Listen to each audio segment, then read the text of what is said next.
Thank you all for being here. Today we're going to talk about opting out of EdTech. And I want to let you know I got lots of registrations for this. I got a lot of questions within the registration forms. I'm going to try to address as many of them as I can. I definitely can't cover it all in an hour, but I will also have some handouts for you, or a handout, I should say, that will come after the session. So thank you. I just saw a comment come in. Thank you so much. I am definitely a first fish, and I am definitely going to tell you more about what that means. And that was actually one of the things I was going to say, is how excited I felt seeing a lot of the comments come in on the registration about people who are already thinking about this. And I want to start up front by saying, I am a teacher. I was a teacher. I am very protective of teachers. And the worst part about all of this and the opting out is the impact this will have on teachers, and that is unfair, and also part of the problem. And so I just want to establish that right out of the gate, that my goal here is, if anything, to protect the profession, and also recognizing that teachers are so often bear the brunt of these changes or rollouts or whatever is happening. So I'm going to give you a little bit of background on me. Not everyone knows who I am, so thank you for being here. I am a parent myself. My son is 17, 11th grade, at a private school. My daughter is 13 in a public school in 7th grade. So I actually can speak to both those experiences, and intend to this evening. I'm the author of a book, The Screen Time Solution, A Judgment-Free Guide to Becoming a Tech Intentional Family, which is focused a lot more on the parenting side of this challenge, but I definitely discuss EdTech a bit, especially in the epilogue. I was a teacher. I taught middle school for 12 years. I speak middle school, as I like to say. And part of the reason I'm so upset about this is because of how impactful it was for me to be a teacher of that age group, and to see how quickly things have changed. I'm also currently teaching faculty at the University of Washington Evans School of Public Policy. I just taught this afternoon. I have a group of undergraduate students learning just in a once-a-week seminar about public policy, social media, ed tech, and data privacy. So I find it very inspiring to work with young adults. And I will tell you, actually, that's the thing that gives me the most hope in this work, is that there are young adults who care. And so I'm here today, again, to just talk more specifically about EdTech. And really my sort of long-term mission is to build a movement around tech intentionality, both at home and at school. So I'm going to start with some levity. I want you to know these are my children. You are not alone in having screen time challenges, both personally and for school. And that my goal tonight is really to help you feel empowered and inspired, and not overwhelmed. That being said, there is a lot. And if you are overwhelmed or you have questions, I really would invite you to share them at the end or pop them in the chat. So I want to start a little bit by establishing the problem. I'm assuming that many of you are here because you already realize there is a problem with ed tech. And I realize too that the word ed tech itself is a very broad term.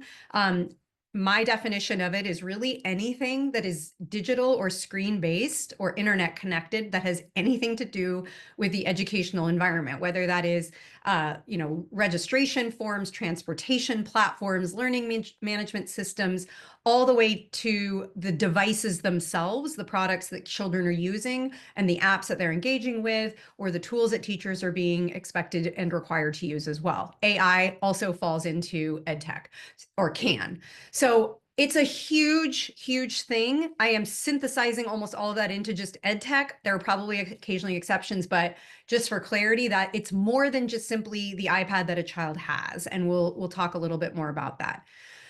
On that note, some of you may have seen this in my posts or blog essays previously. This is a photograph of kindergarten students on the playground before school starts, not playing on the playground, because they are all sitting around looking at the school district issued iPads. I've been doing, excuse me, this work long enough to know not a lot shocks me anymore. I still find this shocking to look at, even though I'm not surprised by it because we're giving kindergartners iPads. This was taken, by the way, just this past fall. When I showed this to my university students, they were shocked. And it shocked me that they were shocked because they're only a few years removed from K-12 education themselves. They had no idea that this is what's happening in elementary schools. So the good news is we've got young adults appalled to join us in our concerted effort against EdTech. Okay, I'm going to give you a handout after the talk that has a much more comprehensive explanation about the problem of EdTech. It's a PDF, it's 2 pages, it outlines the harms. I've got hyperlinks to research and articles that will help back up all of these claims. And you are welcome to use that as a part of your toolkit when you go speak to your school administrators. So let me just highlight them quickly. I'm not going to go super into depth tonight, but know that the handout will go into these more in depth. So problem number 1 with EdTech is that it is a threat to student privacy. And actually, I'm starting with that one, even though that's often the one that's least talked about. This is much harder to explain and understand and to visualize. You can see harm caused when a child is self-injuring because of social media algorithms. You may not know for years that a child is harmed by student privacy violations, but you need to know that that is very much a problem. I'm the lead plaintiff in a class action lawsuit around this very topic against PowerSchool, and a judge agrees with me, and I will show you his quote in a minute. Problem 2 is that EdTech displaces other critical skills. So I always say that part of being tech intentional is putting skills before screens. EdTech can be a tool, right? It can be used in intentional ways. Currently, I'm not seeing that happen. And so one of the things I say all the time is that EdTech is not tech ed. So tech ed would be technology education. It would be typing. It would be critical thinking skills about mis and disinformation. It would be understanding deep fakes and knowing how to spot AI. It would be knowing how to cite research and to know what research is valid and good to cite. That is not EdTech.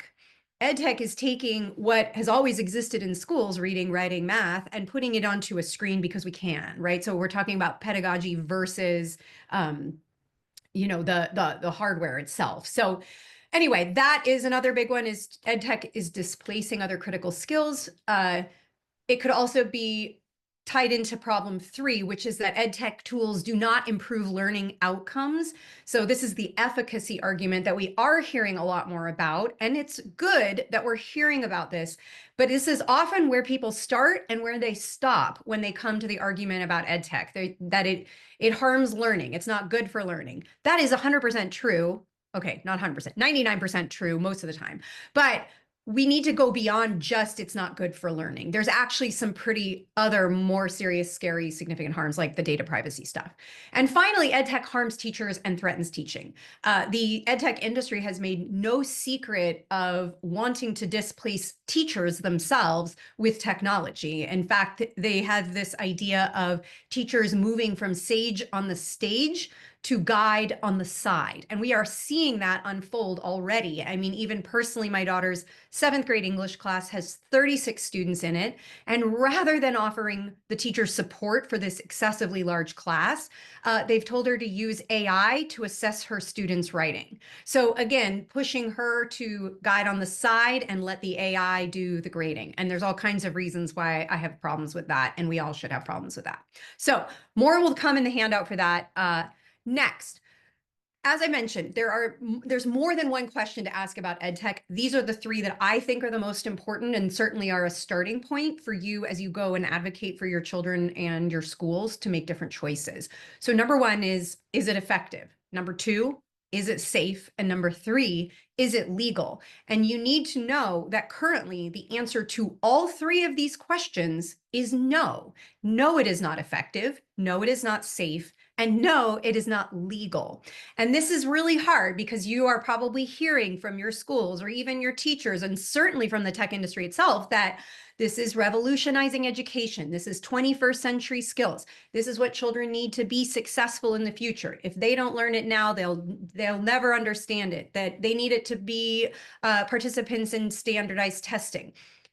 almost all of those arguments are supported by industry funding or research that backs up industry claims, and that is a problem. So again, we are seeing emerging research. We can listen anecdotally, though, to teachers who witness that this is not effective. It is deeply problematic. We have children addicted to YouTube, playing games online during class, using ChatGPT to write their essays, watching porn. It is not effective. It is not safe. And then the legal question, of course, comes into the data privacy because parents are not giving meaningful consent. So we'll talk a little bit about that. In fact, actually, this is referencing the case that I just mentioned that I'm the lead plaintiff in. It's back and forth, so I don't know all the legal stuff, but the judge just denied Power School's motion to dismiss, which meant that they wanted to make our case go away. And the judge said, collecting student data for commercial benefit without parental notice or consent plausibly describes conduct that is highly offensive to a reasonable person and constitutes an egregious breach of the social norms. This is a huge win because the judge is saying, yeah, this case can proceed. You can start with discovery, which is getting the facts and the information that are going to support our arguments in the case. If you're interested in reading all of the facts about the case and the whole case itself, you can go to edtech.law and look at current cases, and it's on there if you want to dig into the weeds of this. So this is a really, really good thing that this happened because this is in the California 9th District, and this is a no-nonsense judge, and this is the best outcome we could have heard at this iteration of the process. So mediation is happening next month, and we'll know more then. But this is a good news. Now, that being said, my advice tonight is not going to be go file a class action lawsuit, but I want you to know that is an option. There are existing lawsuits that you can join as a class member, and that may be another tool to use in the fight for this, depending on how responsive or not your school district is. So I want to go back a little bit and give you my opt-out story, because I know that's why many of you are here tonight. And I actually found it very interesting to go back and sort of map this out of like, how did I get into this? Because I joke often that if I were to write a memoir, it would be called The Accidental Activist. I didn't mean to do any of this, but I was pretty shocked by things that I saw happening, and I felt like I needed to do something. So that takes us back 12 years ago. This is my son on his first day of kindergarten. And this is an email, I found it, that the kindergarten teacher sent on the 9th day of kindergarten.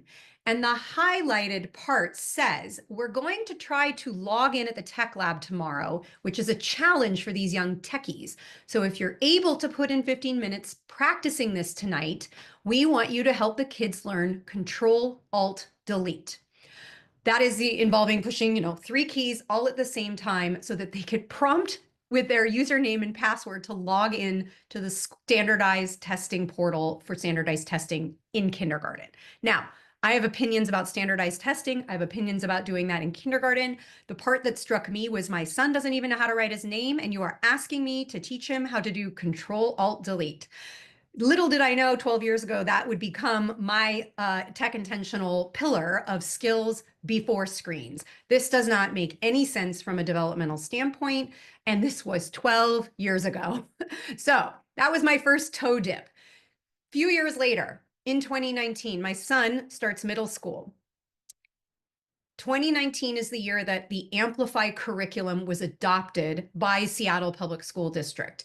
In fact, I sued about it because of the tech part. It was 100% digital curriculum. So all of the materials, essentially reading, the writing, the lessons, the videos, the simulations, the labs, were all digital. So there was no longer a textbook. I actually have to admit that when I sued them, I didn't quite realize that's what was happening. And this is why I say I'm an accidental activist, because a district watchdog came up to me. He heard me testify at a school board meeting because I said, what are you doing outsourcing teaching to a tech company? That doesn't make any sense to me.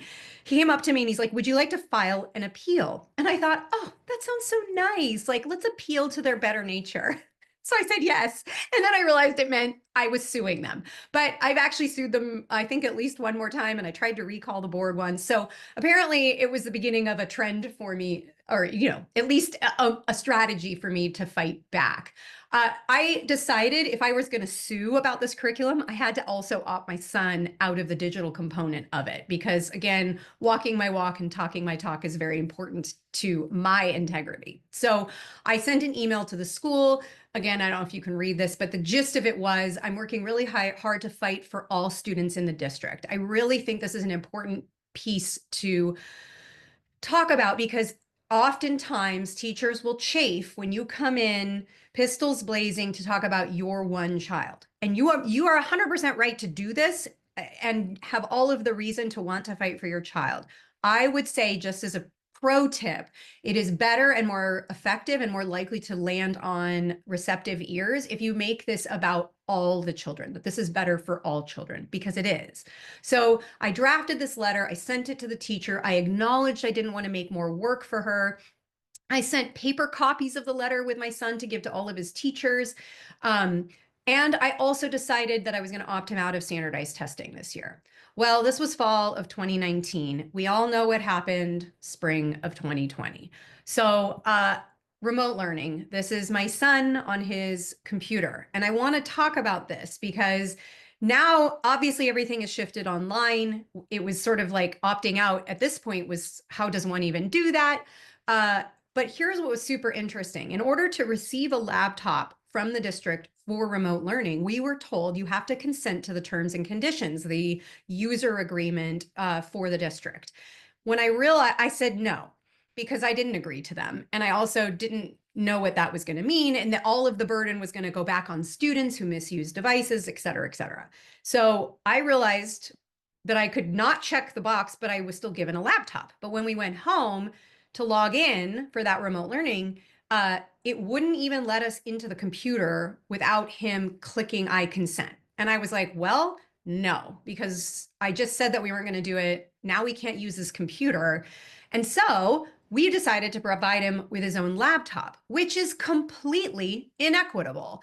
And it made me so angry. By the way, this is public school still at this point. Because I realized that, like, not every family could do this. This is, any family who doesn't have an alternative laptop was forced to sign those terms and conditions and consent to this user agreement. So what's interesting now is, rather than, better protect children or change terms and conditions, this district now just doesn't allow students to use their own personal laptops for one-to-one anymore. So they've doubled down trying to make it harder for parents. I do understand from a teacher's perspective, if you have 26 kids in the class and they all have different laptops, that could be kind of a hectic thing. My solution to that is just don't have laptops in the classroom. But that's neither here nor there. Two other things happened with remote learning. So number one was that Max could not, this is what it looked like. This was his setup for remote learning. And you'll notice from the black screen that his screen was all black. This district said that you could not require students to turn on their cameras. So this poor teacher and these students, I mean, if one student didn't have to have a camera on, then why would any student? So all of them would turn their cameras off. Now, any potential for socialization, which admittedly is a very poor substitute to do over Teams or whatever it was now completely lost. And they stopped kids from being able to chat because it was disruptive. So now he's completely isolated and disconnected from his peers. He started wearing this big blanket around and calling it his depression blanket. And I thought, yeah, this isn't great. And the clincher for me was when his English teacher said he could not use a physical book, and like whatever the novel is that they were going to read, he was required to read it on the website so that he could annotate it digitally and she could see that he had read it. Again, this is not the teacher's fault, but I was appalled because reading on a screen is not good for us on so many levels. So at that point, we decided to pull him out of most of his classes and homeschool him. And the ultimate irony here is I literally taught 7th grade English. Here is my son about to be in 7th grade. I am now going to be his 7th grade English teacher. So it was hard, but I also have to acknowledge that it was completely privileged of us to be able to do this. I was a teacher by training. We had jobs that were flexible enough that we could do this. So eventually that was when we decided to switch him to private school because Seattle Public Schools stayed closed to full-time education for 403 days. It was the remaining of March 2020, and then the following 2020-2021 school year, they did not go back full-time until the fall of 21. And by that point, we had put him into a private school for 8th grade, and at least he was back in school full-time. So meanwhile, my daughter was starting the 5th grade in the same public school district, and she was not given a one-to-one device to take home, but two things happened. One, I got this email from a teacher that said that my daughter was not using tech responsibly, and that is essentially using the school computer to email one another during the class day was a misuse of the technology. I found this pretty shocking and absurd because she'd had a conflict with a friend on the playground, and her version of resolution while she was in class was to just send her friend an email and say, hey, I'm sorry. I will give the teacher a shout out. She did say, yes, I saw that they were trying to resolve it, so that's fine. But I was really mad because this, to me, the language of this puts the burden back on children. Children cannot developmentally regulate their screen use. And if anything, what I thought was so incredibly developmentally appropriate was the attempt to repair the conflict with her friend. And that was the part, you gave her this laptop and now you're telling her not to use it as a communication tool, which to most of us, that's how we see these digital tools. So I was actually so angry about this, I had to have my husband reply. So that was the first problem. The second problem that happened with her in her 5th grade year was the platform IXL, which may be familiar to many of you on this call. It is one of the more popular and often used math EdTech platforms. You should know there is a class action lawsuit against IXL. If you can, again, if you go to edtech.law, you can read about that case.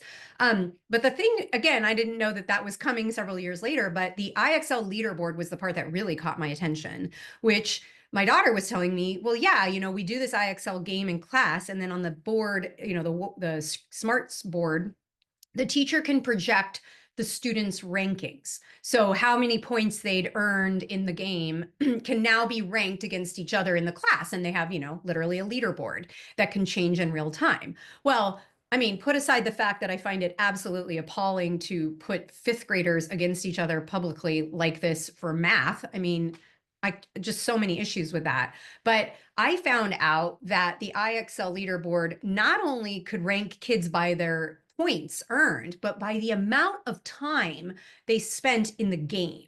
And if you go to the IXL website, there are blog posts about how to increase friendly competition within schools where the focus is not just on points earned, but on the time spent in the game. And of course, what this means and what this validates is the big tech, ed tech goal of increasing time on device. Because at the end of the day, ed tech is big tech.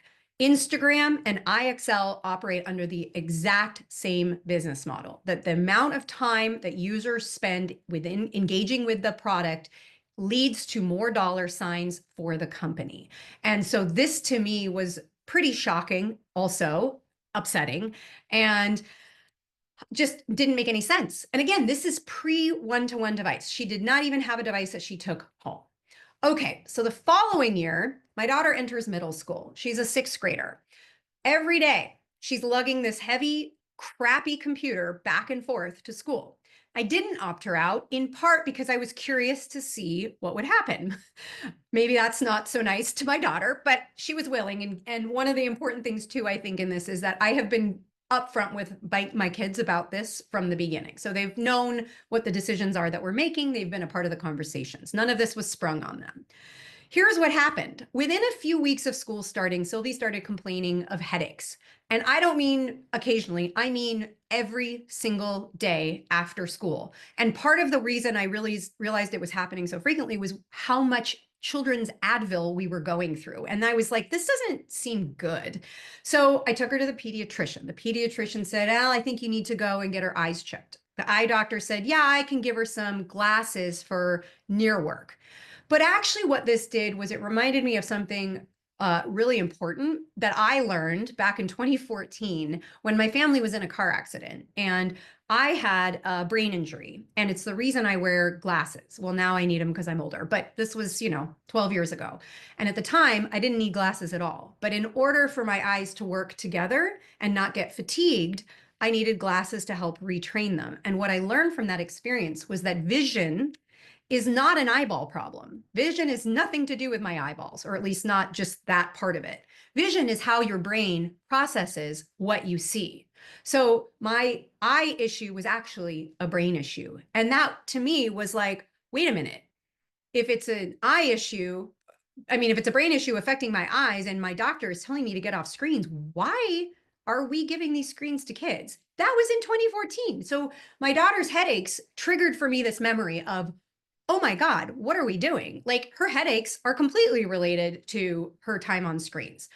Side note, I also found out this year that last year in sixth grade, when she had a laptop, they did BuzzFeed quizzes all the time during school. So it wasn't like she was doing educational content all day long on that device anyway. And my daughter is the kind of kid who will find the loopholes, who is going to figure out how to get on YouTube, who is going to be searching up things that she thinks are cute or funny. So to me, that was such a shocker.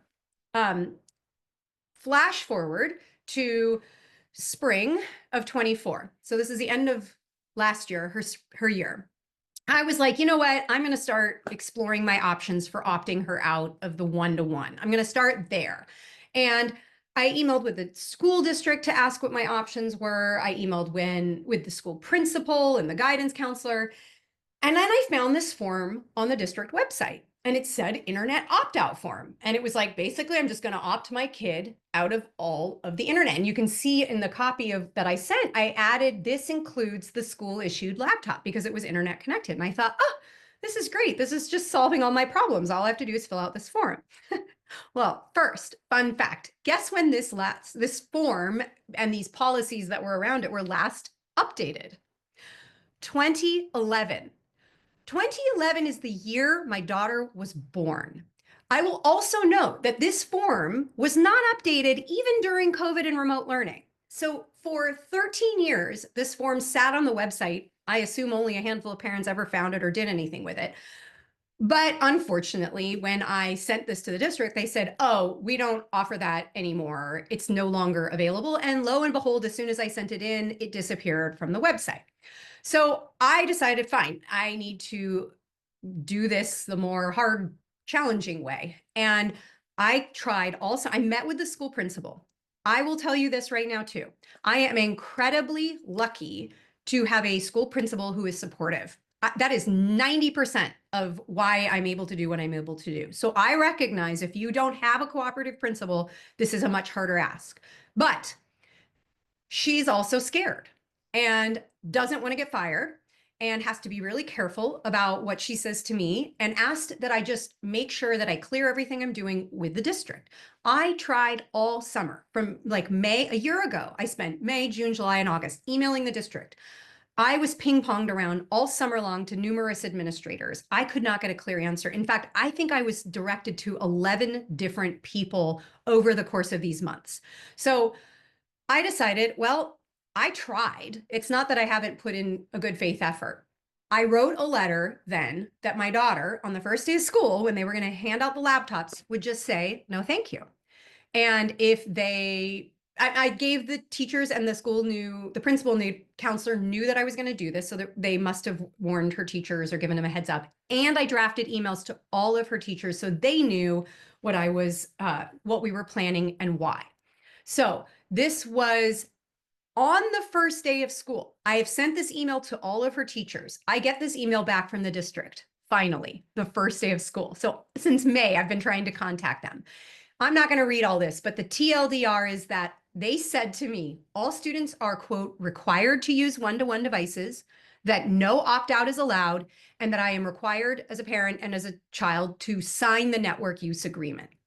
So we can laugh about the fact that this came literally the first day of school after I had spent all summer trying to reach them, by which point I was like, well, too late. I already did. And I did not opt her. I mean, I didn't sign any network use agreement. We refused the computer and nothing's happened. So I don't know if they know I have a litigious bone in my body because of the Amplify Science curriculum, but let me tell you how it's going, because this is why I know you're here. I got all positive report or responses from her teachers. This is her history teacher who said, I don't really use it as much as other staff, so it's not going to be an issue. We were extremely fortunate that this school was as supportive. Now, I'm in a district with nearly 50,000 students. This is not the experience of other families that I've talked to, even within the same district. The biggest challenge that we've come up with is the science curriculum. Yes, the very one that I sued about in 2019, because it's all digital. And just for context, because I think it's important parents understand, when we talk about different curricula that schools are using, it's not 10 or 20 different EdTech tools or platforms or curricula. It's in the hundreds or even thousands of unique platforms and companies that the schools are contracting with. And the Amplify Science curriculum was a 9-year contract that they signed in 2019 for $9 million. And this is one of hundreds of contracts and platforms used by this district. So just, I want to paint that picture of how vast this is. And yet, until this week, science was the only curriculum that was entirely digital. And the one class that the science teacher was saying, well, there are going to be certain things that she's going to need a laptop for. And my compromise was she could use a school loaner laptop that her English teacher had an extra one, which she could also use for word processing when she had English assignments. And she could, or she could share a classmate's laptop in science when they had a simulation to watch. This is not what I want. It was a compromise I was willing to make. But the most important thing that I want to tell you about her year so far is that her headaches are gone. So to me, that data point alone is extremely powerful. She doesn't wear her glasses at all, never asks for them, occasionally has a teenager headache, but it is incredibly different from the experience we had last year. So I'm grateful we tried it last year, and I'm grateful that we are opted out this year. So let me bring you up to speed on our current situation. My son is in 11th grade. He does have a school laptop, but we had to provide it because it's a private school. He uses it for his classwork and his homework. He does have his own iPhone, and I put that in there because it's all part of this. His school has a phone-free class policy, but not a phone-free ban, which isn't good enough in my mind, but it's better than nothing. He has been asked to participate in these mental health assessments since 9th grade. I have opted him out of those. I will tell you, I did dig into one of the companies behind it and was so sketched out by the website and the lack of information. And when I asked for a privacy policy, I was sent a disclaimer. So especially around mental health assessments, that information about our children seems very risky to put. The school and the company assured me that it would be anonymous, and yet they were doing it to assess the mental health of their students. So I had the question, well, what if a student expresses suicidal ideation? How will you help them if it's an anonymous survey? So both can't be true. So this is, again, I don't want to minimize mental health assessments and the need for them. They do not need to be held by third-party companies digitally over the internet. Right? So there's some nuance to this. And I will say that as we begin the college application process, we are inundated with app use. Like there's an entire platform that we're supposed to use. And I will be very honest, I'm not sure we could do it if we wanted to opt out. So this is tricky because even though I hate most of this, I am also realizing I have to make some concessions and some compromises. So for my daughter, grade 7, no laptop for school. That being said, she still can access on our home computer Schoology, which is the learning management system, and the Source, which is the grading portal. I will say she's maybe accessed it 10 or 12 times since school started. So it's not a regular thing. Occasionally she'll say, oh gosh, I need to go look and see what my homework was. So this school used to give out paper planners in which students would write down their homework. I wish schools still did that. To me, that's absolutely a skill kids need. She does occasionally use that loaner laptop for English and science. I have opted her out of all standardized testing and all mental health assessments for the reasons I just shared. And when it comes to communication devices herself, she and I share my phone. She uses an iPad at home to text and FaceTime with friends. And yes, she does watch shows on that. She does have access to the internet on that. It is not ideal. It is a constant parenting conversation. And she will be receiving a light phone. The newest iteration of the light phone has it's text, call, music, and a camera. It's not internet connected. So she had an older version and put it through the washing machine with her laundry. So she hasn't had one for a while. But because her school has a phone-free bell-to-bell policy, and they've had this since 2017, which is just amazing. It's like way ahead of everybody on this. And yes, it's the same principal who's fantastic. It makes my life as a parent so much easier because I can say, oh, sorry, your school has a policy that you can't have a phone. Okay, moving along. So what worries me? Here's what worries me. Artificial intelligence. ChatGPT is available on all K-12 student devices in our district, and students are told that they are supposed to use it responsibly, but no one's actually sure what that means. And they are required to have access to it because it is a, quote, transformative technology. I call BS on that. I was also told that my daughter's teacher is being told to use AI to assess student essays, but no parents have been informed about this. I don't know what's going to happen next year or when she goes to high school in 2 years. My hope is to continue to opt her out of the school laptop for as long as I can. I don't know what that's going to look like. High school for my son with college applications, there's a huge amount of personal information that's going online with this college admissions process, and it seems impossible that we can participate without doing that. So again, this is what worries me. These are the things I don't have answers to, but here's what I'm hoping will be reassuring to you. These are the things that don't worry me. And these are the things that I hear all the time from parents about their fears about opting out. I recognize I'm the screen time consultant. I've been doing this for years. I'm a former teacher, but my daughter's academics have not suffered at all. Granted, we've had supportive teachers. I do think that matters. My daughter has been doing great. She's getting good grades. And though she might complain about school, she is learning, she is participating, she is not complaining about not having a laptop. And no teacher has said to us that the lack of a laptop has been an issue. Only on occasion have they said she needed to borrow the loaner. The other thing I hear about a lot is like, well, isn't your daughter like left out or FOMO? Like, isn't she the one? Like, isn't this going to affect her relationships? Are other kids going to make fun of her? I am lucky in that she is the kind of kid that doesn't really let that stuff bother her. However, I can understand that being different is hard. This was not really a big issue. She said that on the first few days of school, kids were like, why don't you have a computer? And she just said, my family doesn't think I need one to participate in school. That was it. That was the answer. We talked about what can you say when kids ask? My family thinks we don't need them to participate in school. That was it.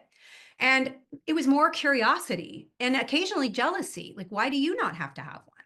So I want you to consider that there's actually not just about being ostracized, but actually kids saying, wait a minute, I want that too. And again, that's that first fish behavior we'll talk about in a second. And then finally, I was just going to see, we hear so much about students misusing school issue tech at school. And I really feel like for my daughter, this has been a benefit and not a negative, that she's not missing out on anything. In fact, I'd much rather her be engaging in the class and not be distracted by BuzzFeed quizzes than, have access to a computer that might occasionally have something on it that she needs for school. And actually, this really rang true because recently she and I were interviewed by our local NPR affiliate. Hasn't aired yet. I'll share it with you. But this is what she told the reporter when the reporter said, like, well, do you have FOMO or you feel behind or like you're missing out? And this is a direct quote. She said, I don't feel like I'm behind or missing out. I feel like I'm better off without it. Now, if you're the parent of a teenager, to get validation like this is huge because it's not like she walks around complimenting her mom on all the work I do. If anything, it's always eye rolling and oh my gosh. This was a huge win for me to hear her say this. So even if our kids are saying, well, it's not fair and I don't want to and blah, blah, blah, they might actually be better off without it. In fact, I would argue they are. And so I'm just going to put that out there and say it can actually be better than you think, not just worse. So I know you're here tonight because we need to talk about opt-out options. And I want to give you some, I think I have 3 on here. I want to start out again by saying that opting out does and can feel scary. A lot of this I came to accidentally. I didn't mean to opt out.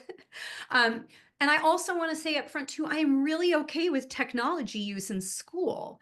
I have a problem with educational technology in the way it is being used and deployed today, the internet connected one-to-one devices.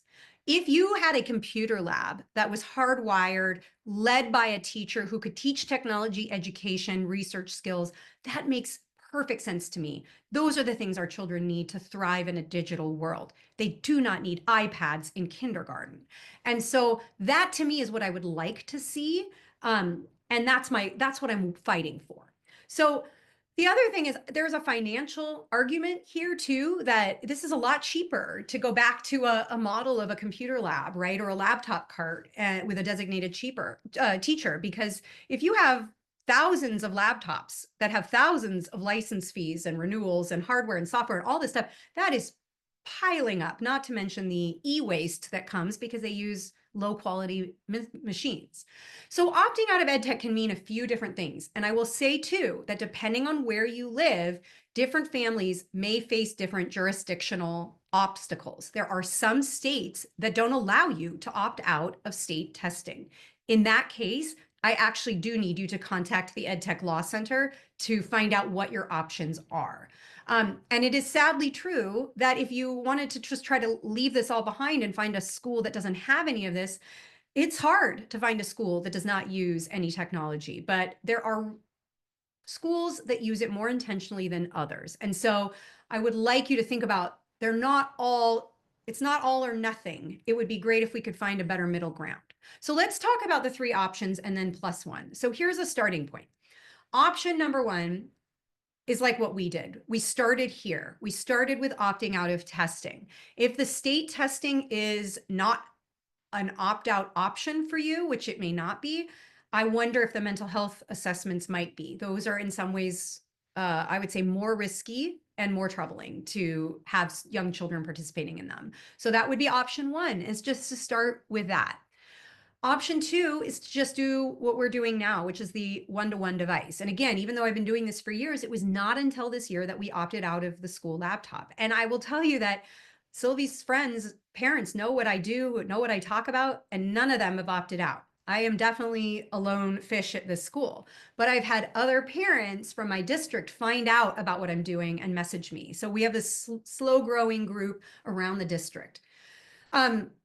It's really important that in a public school, you know that your child has a right to an education. And we're actually going to talk a little bit briefly about the public versus private.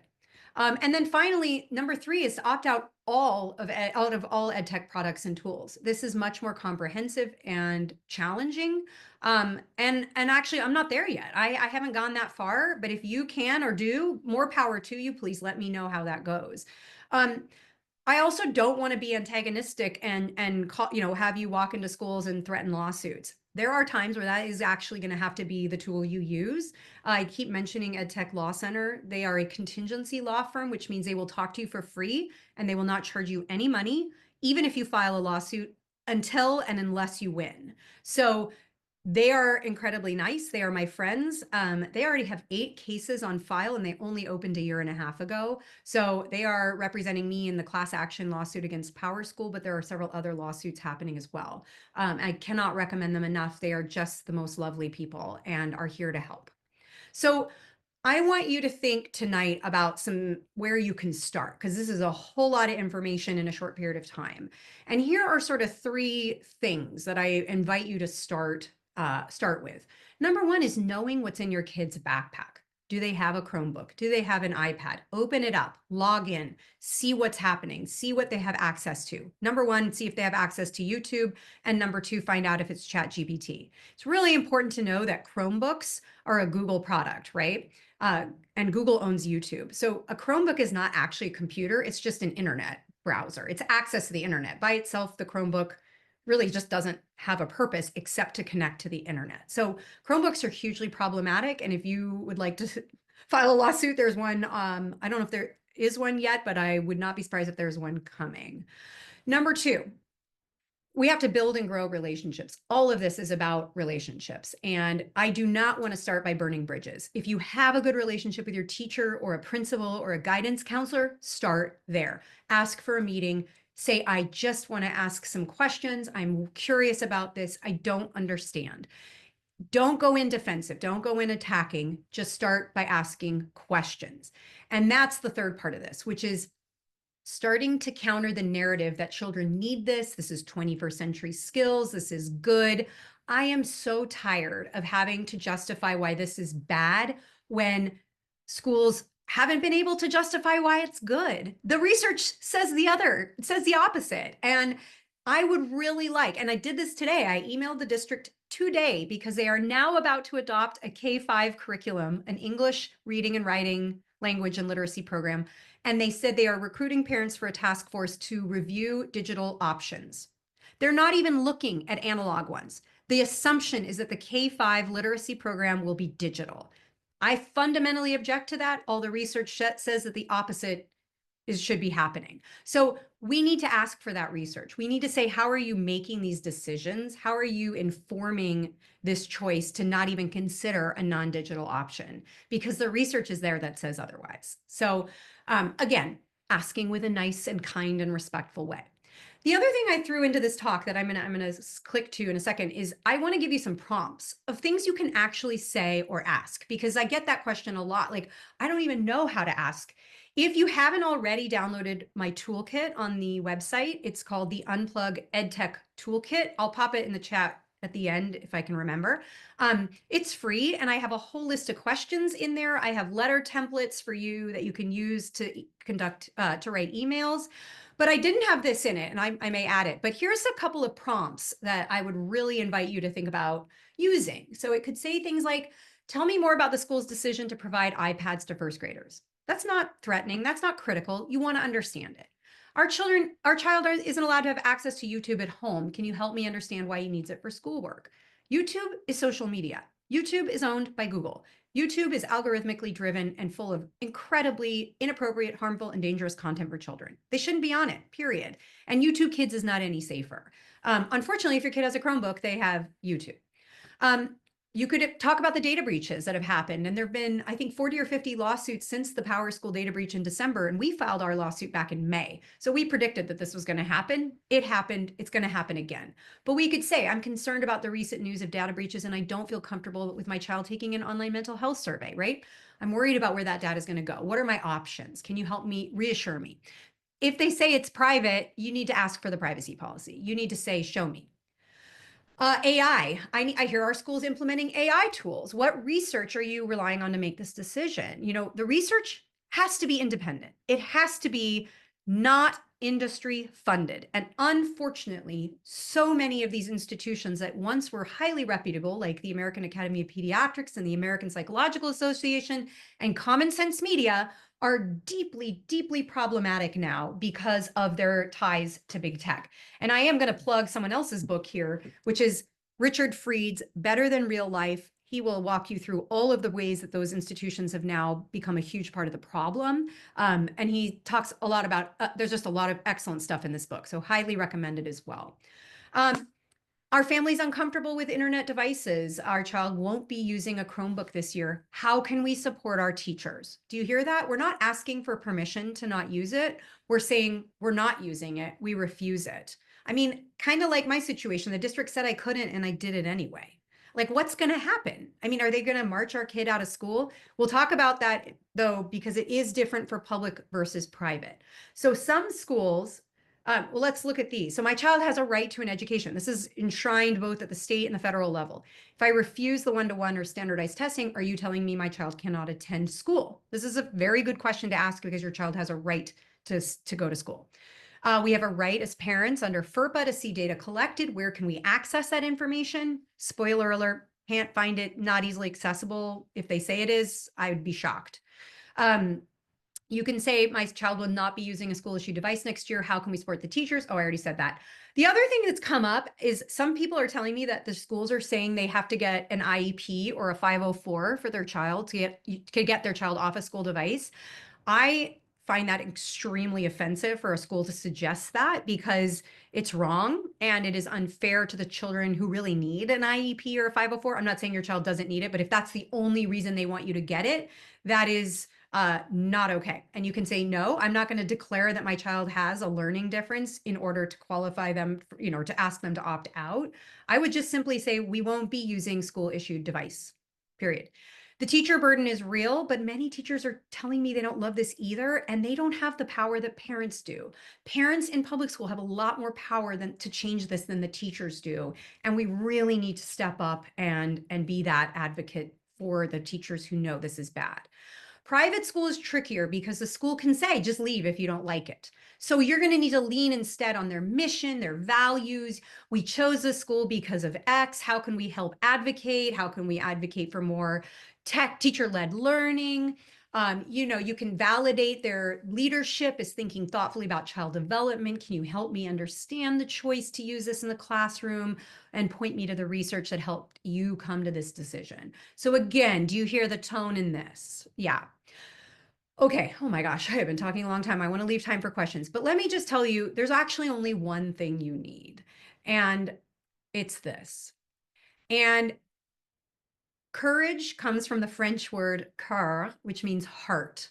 And so courage is not about not being afraid. Courage isn't the absence of fear. It's being afraid and choosing to act in spite of the fear. And I didn't know what I was getting into when I started on this journey. I was afraid. I really didn't. I had so much imposter syndrome, and I still do. Even knowing what I know today, I worry I don't know enough. But I did start by just asking questions thoughtfully, respectfully, and persistently. You don't need to be experts on this. You don't need to know all of this. You don't have to understand all the research. Simply put, you are right to trust your gut that all this tech is not in alignment with child development, period. That's the only thing you really need to know. And I'm here to tell you that that's absolutely true. So if you can go in with that and help the school leaders and teachers who don't know that that's happening, oftentimes we don't know what we don't know. We can see how things have changed really quickly, and that means they can also change again. So I really invite you to dig down deep and tuck into that gut feeling you have about the unalignment or misalignment of EdTech and child development. And to that, this is what I mean by first fish. Being a first fish in an ocean when the fish are swimming around in a school, and yes, it's called a school, how does a fish know? How do they know when to shift a direction? Well, it takes one fish to peel away, but it actually takes a second and a third fish to follow before the whole school will shift directions. So I might be a first fish, but I absolutely need other fish out there to do this. I cannot do this by myself, and I need more fish to join me. So if you would like to do that, I mentioned the Unplug EdTech Toolkit. If you don't have it already, there are emails and letter templates in there. I mentioned I'll be sending a PDF to you following the talk. I'm also really excited about what we're building, which is a tech intentional, I don't know, like membership community is kind of the word we're using. I'm not sure we're going to stick with it. I wanted to call it First Fish School, but it would be this kind of thing where I would hold webinars, I would have office hours, provide resources. So if you think that's something you'd be interested in, you can sign up for our wait list or send me a message saying what you'd like to see in that. That will help us build it. And I just want to end with this quote that my friend, she did burned this onto a cutting board for me, but pardon my sanity in a world insane. And of course, Emily Dickinson is a poet that I was named for. So I'm very honored. It is an honor and a privilege to be your teacher. That's what I say to all my students at the end of class. I would really love to answer questions if you have any. In fact, I think what I might do is look over in the chat. Please feel free if you'd rather not, I don't even know if you can pop on camera. Oh, there's a Q&A box too, it looks like. You can pop questions in the chat or in the Q&A. My assistant is going to be sending around a survey too after this, just 3 questions about what you got out of this. It would really help us if we know if we could get some feedback about what worked or what didn't work, or was this too much information? Was this helpful? Is there something I didn't cover that you want to know more about? Um, so thank you. I'm seeing such nice, yes, the tech is not aligned with child development. Thank you for your encouragement. It does feel like a losing battle, but it is possible. And again, it's just taking that first step, just asking those first questions. So, I want you to take heart and know you're not alone. Um, I'm going to keep talking unless questions come up. Oh, good. Okay. Will parents know if their children are being asked to take online mental health assessments? They should be. I mean, they are supposed to be informed by their school, that they're submitting, they're or subjecting students to this testing, which sounds so awful. If you aren't sure, you should ask. My understanding is this is true in middle and high school. Both my kids have had those come up, and both in public and private school. So I would definitely ask. I don't know about elementary school if that's happening. So if anyone else knows that, feel free to chime in. How did I support my kids to feel okay being different in class? Happy being low tech at home, but stand out at school really scares them and it breaks my heart. I 100% understand that. I do joke that my kids have the tech or the screen time consultant as their mom. And if we were dentists, they'd floss more, but we talk about tech all the time because that's what I do. But being different isn't bad. And if that is a powerful lesson for kids to learn, regardless of whether they have an iPad or a laptop or not. And so I would really have that conversation about what is hard about being different and why might it be powerful to be different? Why might it be, it's that person who raises their hand in class and like thinks no one else has the same question, but all of them have the same question, but only one kid was courageous enough to put their hand up. I actually think that that's what this is about. It's also okay to just start this conversation. You do not, I mean, in fact, unless you were ready to do this today, don't go pull it all out. Start with the conversation. Start with knowing what's in the backpack. Start with just talking to your child, asking about what that experience is like for them to have this laptop in school. And if here's a powerful illustration, you could ask your kids this too. I asked a group of teachers and school administrators, I said, if I had a magic wand and I could make all the school one-to-ones disappear tonight, and you had to show up to school tomorrow with all the kids, would you be upset? Would it be bad? And the teachers were like, no, we'd be relieved. This is not wanted by most people. And somehow dominant voices are dominant voices in a powerful industry are overpowering parents who are asking questions. So it is scary. Again, having courage means it's not being afraid, it's being afraid and doing it anyway and choosing to do something. So again, if it means starting that conversation with your own child too, that's where you need to start. Just say, I'm wondering about this. I'm wondering what this experience is like for you. I'm wondering if it would be better. I wonder and I notice are two really great phrases that can help with conversations with kids in general. So and being different isn't bad. I think it might be really powerful to look, ironically, take Bill Gates, who was really different and weird in high school because he was building computers in his parents' garage. And look what happened. He was quite successful. So I don't know, find some of those narratives about it. So, and I see a comment here, mental health testing is happening in elementary schools where we live in LA. Oh, I have been in contact with a few different people in LA recently and hoping to work more broadly with LA. So great. Any other questions? Any other feedback, thoughts? How are you guys feeling? Oh, good. A question came in. I emailed IXL to reach out for a firsthand response to answer the question of, do you have independent research to support your program? They followed up with, independent research from Johns Hopkins has verified that IXL meets ESA Tier 1 standards for evidence-based efficacy and links to support this. I do have a quick response. I don't think that's independent. And I would have to look into this. I think this is the thing where it's like the industry creates its own standards by which they measure other products within it. I'm not 100% sure. I should look that up before I say something incorrect, but I would dig. And actually, here's how I dig. The very first thing I do whenever I get research is either I look at the funding page, like our partners or our funding source, to see who funded it. And then I search the lead author's name of the study. And you can just do it on LinkedIn usually, and it will tell you. Oftentimes, they have connections to big tech. So to me, that's not independently funded if you have ties that way as well. And just FYI, because people are always shocked by this, the national PTA, as in the PTA national group, is funded by Discord, Meta, and Snap. So the PTA is very much complicit in a lot of this. And it's awful. It shouldn't be. But this is why when we talk about independent, we have to look at the funding source. And in fact, go look up nationalpta.org, and I don't know if it's /funders or partners, and you'll see. I think Google's on there too. It's a long list of EdTech funders and tech funders. So okay, I am at an hour. I hope I answered your questions. If you have other thoughts, my email is emily@thescreentimeconsultant.com. I do parent education presentations. I am also very interested in working with schools who want to be first fish schools. So if you think your school might be interested and want to have an informational call, I'm very nice. I'm not judgmental. I have a lot of tools I'd like to be able to use to help schools make different choices. So please feel free to do intro emails if you have administrators who are interested in this. I realize that's not always the case. So, oh, I got another question here. Are you doing anything with Eckstein or Roosevelt now? Not directly, no. I am very embedded in Seattle Public Schools, though, and that is send me an email. I'd actually love to. If you're a Seattle parent, please send me an email because there are several other Seattle parents, and I've been in contact with Seattle Times and KUOW about stuff too. So if you're a Seattle parent, send me an email.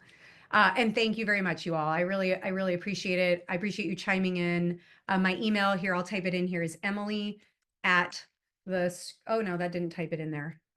Here's my tech skills at work. Emily at the screentimeconsultant.com. Yeah, and one of my hopes in starting this membership community is to help parents connect to others geographically, so you can find other parents in your area to partner with. So it might just be a cup of coffee with a friend, just be like, hey, I went to this webinar, I learned this thing. Have you ever thought about this? So please let me know if there's anything else I can do. And thank you all very much for attending.